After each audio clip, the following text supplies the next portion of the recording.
Hi everyone. One of our users asked me if I could show them how to implement the Circle of the Shepherd from Vanathar's Guide in DMHub. So in this video I'm going to give a quick demo of how you can do that. So we have our level 2 Druid here, and we want to add a new subclass, the Circle of the Shepherd. So we go to our library and we navigate to subclasses, and within subclasses we can add a new subclass, so we'll rename it to Circle of the Shepherd, and we will set the primary class as the Druid class. And then specifically what they wanted to know, we're not going to implement the whole thing, they wanted to know how we could implement the Spirit Totem feature. And the Spirit Totem feature, it lets you call out a spirit which has an aura around it, and you can choose what kind of spirit. You can choose a bear spirit, a hawk spirit, or a unicorn spirit, and they all have different effects. So I'm going to show you how to do this. So we add a new feature at level 2, and that is going to be our Spirit Totem feature.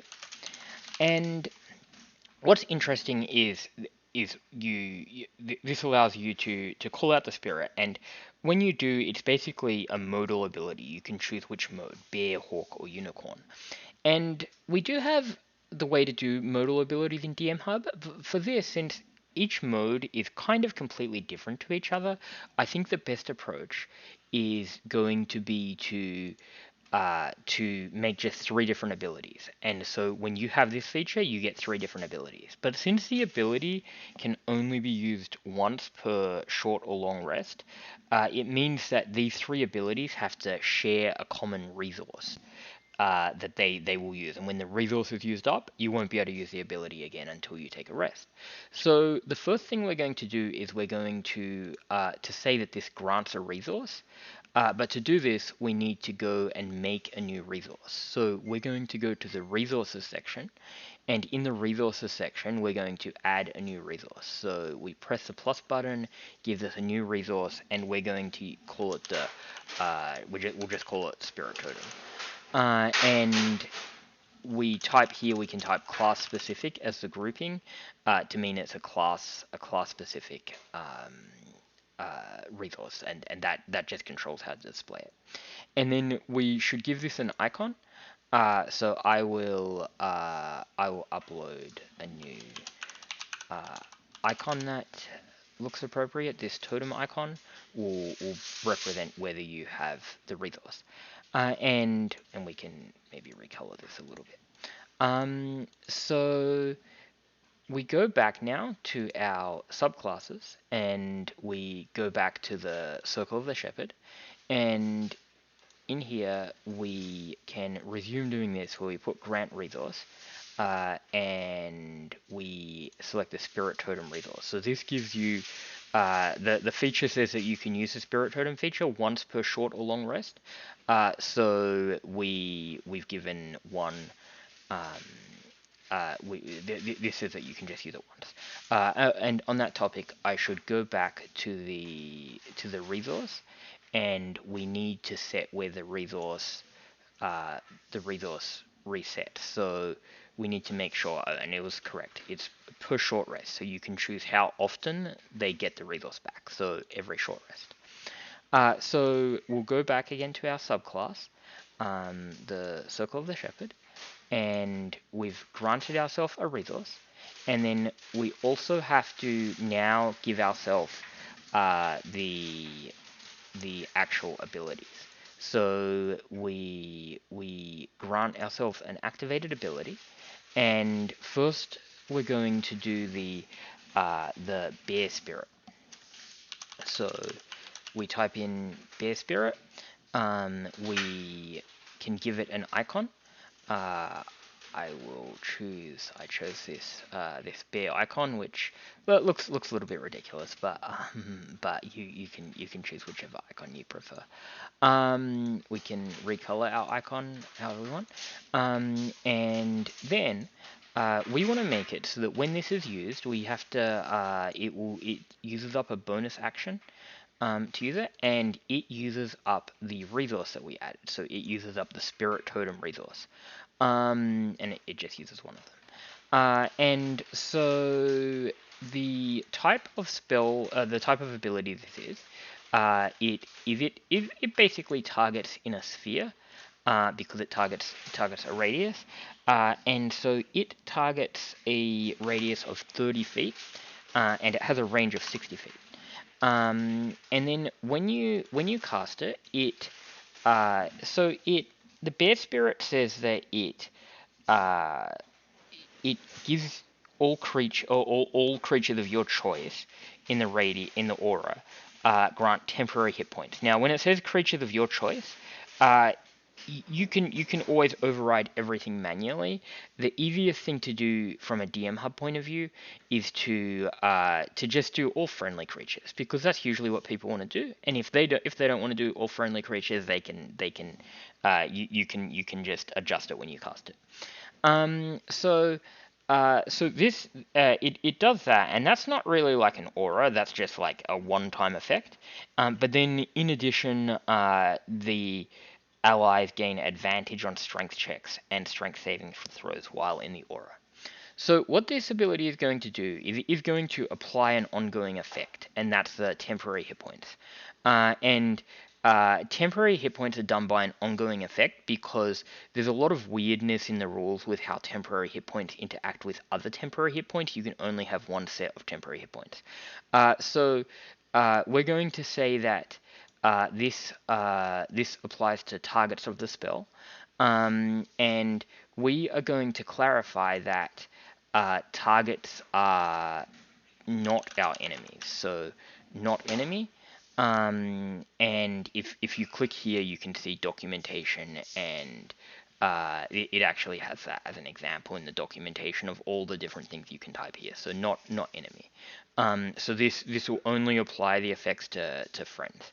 And so it applies to target. So anybody in the sphere who's not an enemy is considered a target. And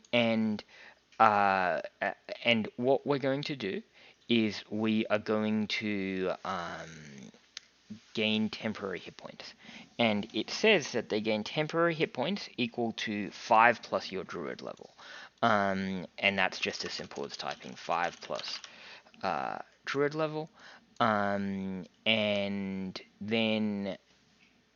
then we want to, so that will do the hit point section, the temporary hit points.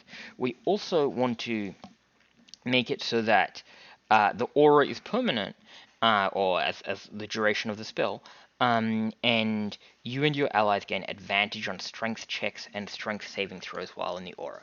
So to do that, we say we want to create an aura, and then we can edit the aura, and we will make the aura have the same bear icon as we used before, and the aura, we'll call it the bear spirit aura. And what it will do is we wanna say that it applies to friends, including self, and we add a behavior. Well, firstly, I'm going to make it so we can relocate the aura, which says that for one bonus action, you can move the spirit up to 60 feet. So we can do that. So this will automatically give them an ability to relocate the aura, whoever cast it.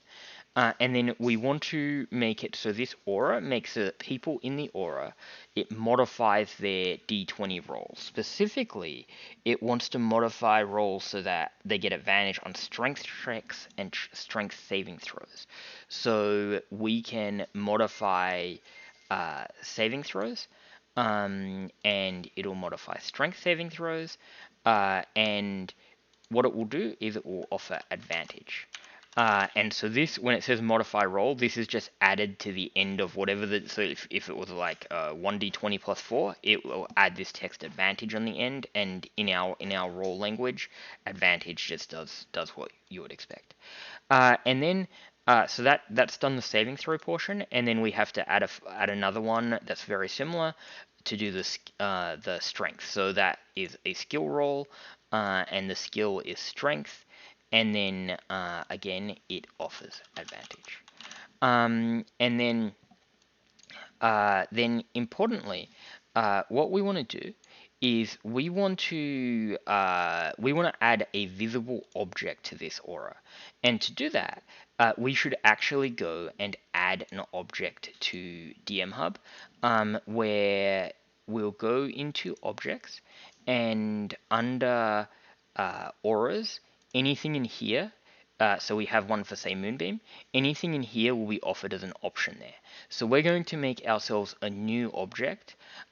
So we will do the plus to import an object, and I'm going to do both the hawk and the bear icons here. So we're importing icons for each. We'll go ahead and put them in the auras folder, and they'll upload. And so now this bear, we'll add it, and we'll also add the hawk, so we can adjust them both at the same time. We can select them both. We can probably the shadow isn't needed.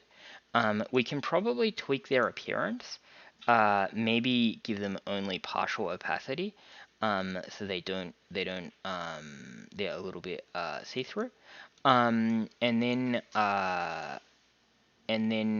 oh yeah, if you have them selected, you don't see the opacity properly. And then we also we want to add. They have the aura has a 30-foot radius. So to do that, we really want to we can represent that pretty easily with a light. So we'll give them each a light, and we will make the radius of the light. So the radius. This is given in number of tiles. So we want it to be 6 tiles to represent the correct radius. We maybe want to make this not a fading light, so like this light style is less faded. There's 2 lights on top of each other, so I'm going to move these objects apart from each other a little bit so we can more clearly understand what's happening. And I'll select them again. And then we maybe want to make the light can be less intense, so it's pretty subtle. We want it to be visible. And then we can also maybe change the color of it so that it we'll give it a green color, and we could give them, well, that's hard to see against the grass, I guess. We'll give it a bluish color. So it creates it'll create these it'll create this on the spot where the center of the aura, so you can see that the aura is occurring.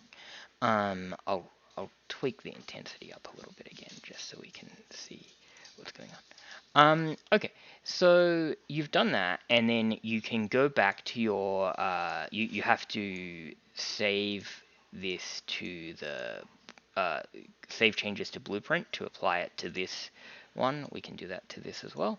And then we can go back to our library, and in our library, we can go back to our Circle of the Shepherd subclass.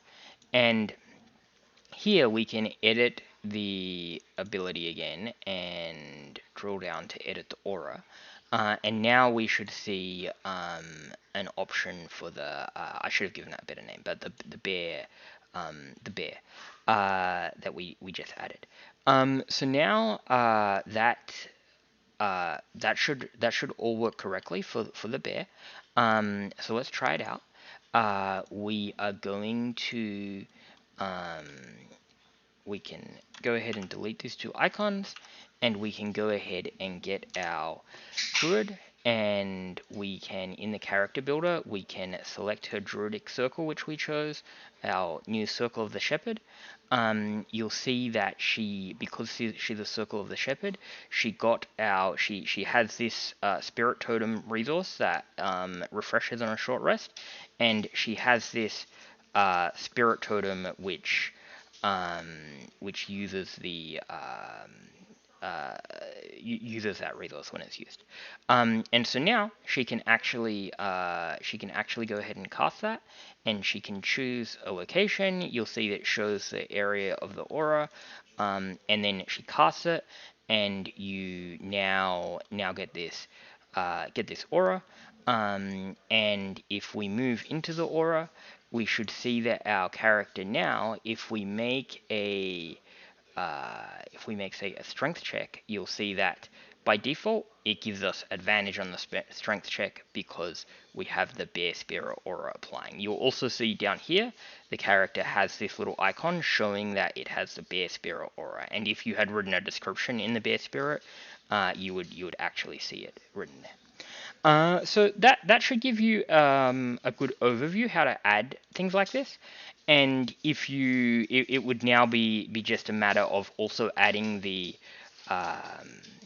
the other two animals. So then you'll just add another activated ability to add the hawk spirit and the unicorn spirit and implement them similarly.